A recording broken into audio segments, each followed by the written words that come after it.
Magandang araw mga sir, mga boss. Isa rin po ako sa larangan ng glass and aluminum industry. Ang layunin po ng video ito ay makapagturo ng basic tutorials patungkol sa industriyang ito. Tara!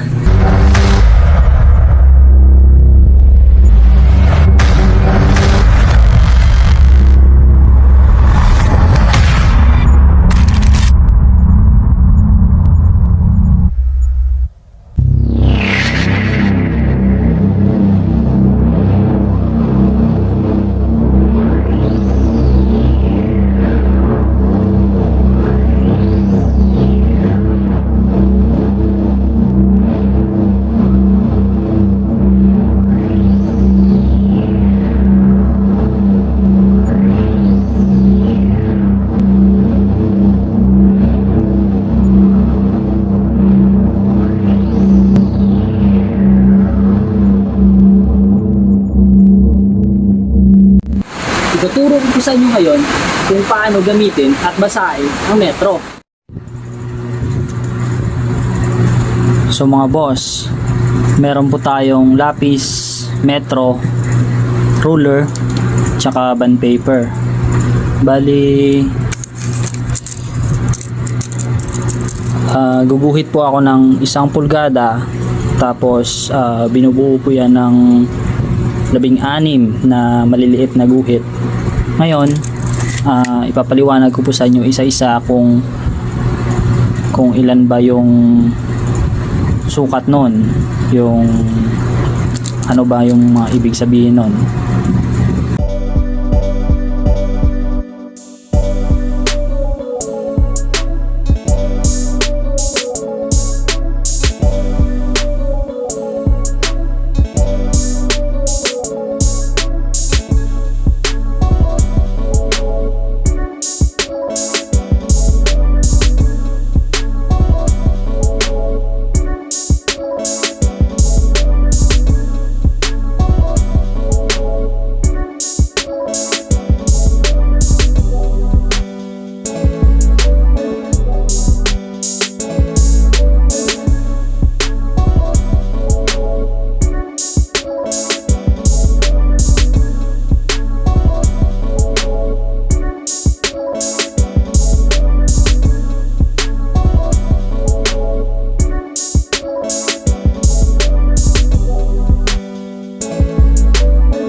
So ngayon po, guguhit po tayo ngayon ng 1 pulgada. Bali, binubuo po ito ng 16 na maliliit na guhit. Maya-maya po, ipapaliwanag ko po sa inyo isa-isa ang bawat detalye ng mga guhit na ito.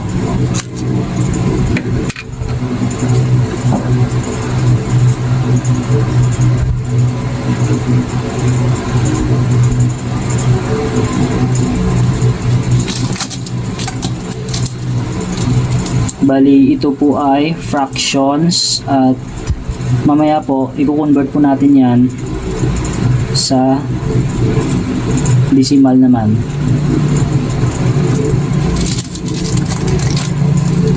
One inch.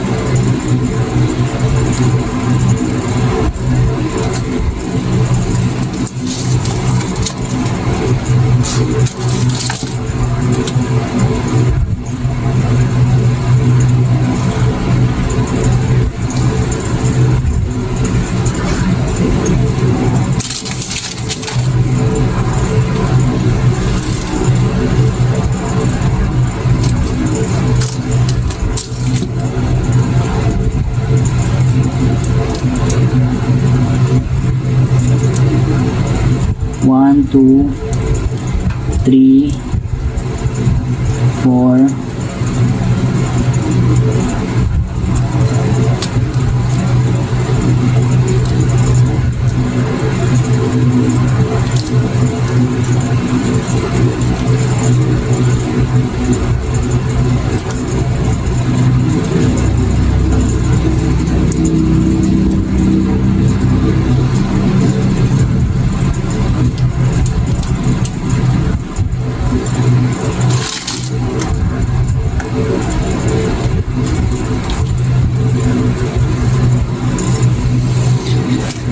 so, ito po, 1 inch equivalent to 16 na maliliit na guhit. So, lalagyan po natin ito ng label gamit ang fraction. Tapos mamayang konti po, i-convert po natin yan into decimal gamit naman po yung calculator.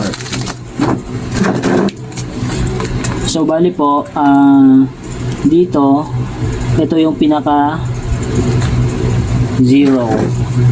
Tapos, yung unang guhit po is 1/16. Yung pangalawa po, 1/8,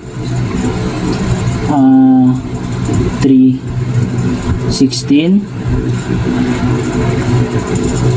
1/4,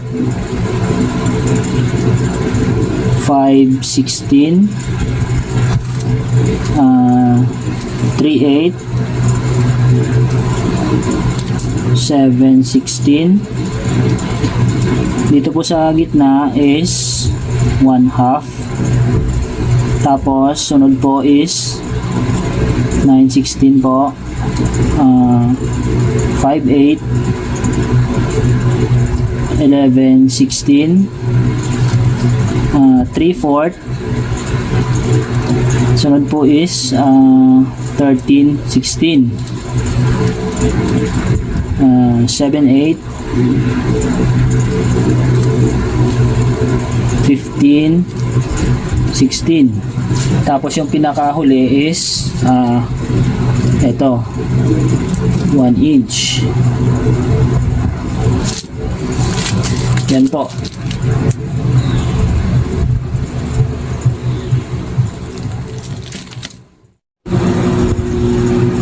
Nakikita nyo po yung 1/16, meron po siyang equivalent na 0.0625.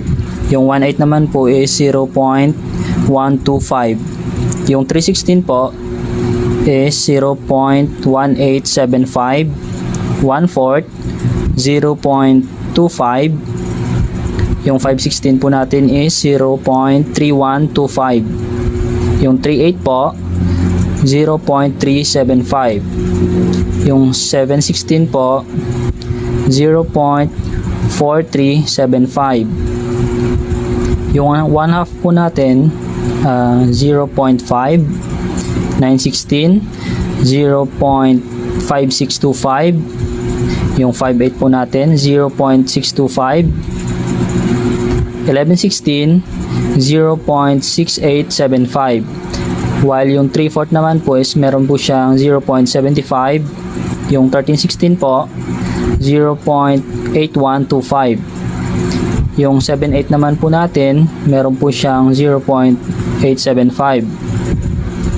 Yung 15/16 po is 0.9375. Yan.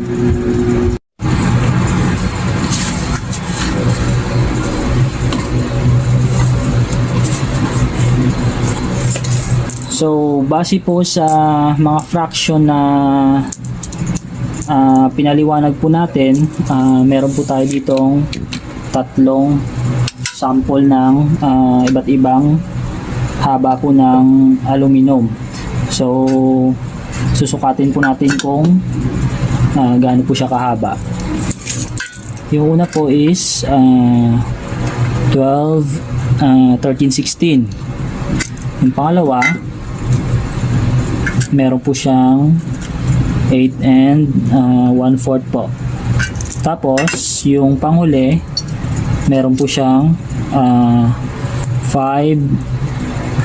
7/16.